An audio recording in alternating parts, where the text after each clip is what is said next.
पहले अध्याय में गीता के कहे हुए उपदेश की प्रस्तावना रूप दोनों सेनाओं के महारथियों की तथा शंखध्वनि पूर्व अर्जुन का रथ दोनों सेनाओं के बीच खड़ा रखने की बात कही गई।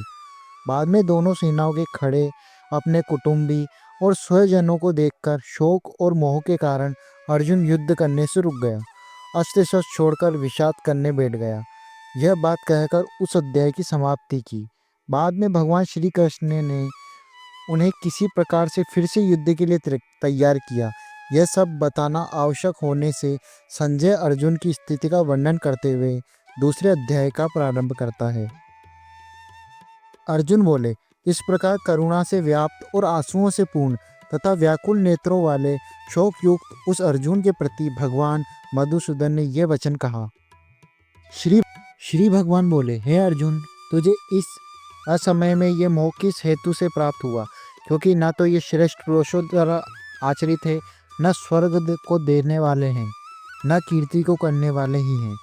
इसलिए हे अर्जुन, नपुंसकता को मत प्राप्त हो, तुझसे यह उचित नहीं जान पड़ती। हे पर तत् हृदय की तुच्छ दुर्बलता को त्याग कर युद्ध के लिए खड़ा हो जा। अर्जुन बोले, हे मधुसूदन, मैं रणभूमि में किस प्रकार बाणों से भीष्म पितामह और द्रोणाचार्य के विरुद्ध लड़ूंगा, क्योंकि हे अरिसूदन, वो दोनों ही पूजनीय हैं। इसलिए इन महापुरुषों गुरुजनों को न मारकर मैं इस लोक में भिक्षा का अन्न भी खाना कल्याणकारी समझता हूँ, क्योंकि गुरुजनों को मारकर भी इस लोक में रुधिर से सने हुए अर्थ व काम रूप भोगों को तो मैं भोगूंगा। हम यह भी नहीं जानते कि हमारे लिए युद्ध करना और न करना इन दोनों में से कौन सा श्रेष्ठ है, अथवा यह भी नहीं जानते कि हमें उन्हें जीतने व हमको वो जीतेंगे। तो जितनों मारकर हम जीना भी नहीं चाहते, वे तो हमारे हाथ में धृतराष्ट्र के पुत्र हमारे मुकाबले में खड़े हैं।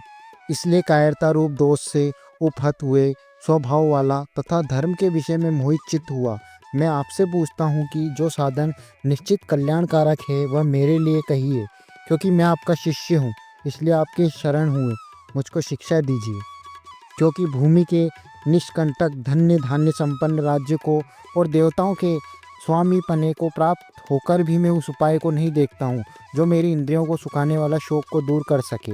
संजय बोले, हे राजन, निंद्रा को जीतने वाले अर्जुन अंतर्यामी श्री कृष्ण महाराज के प्रति इस प्रकार कहकर फिर श्री गोविंद भगवान से युद्ध नहीं करूँगा, यह स्पष्ट कहकर चुप हो गए।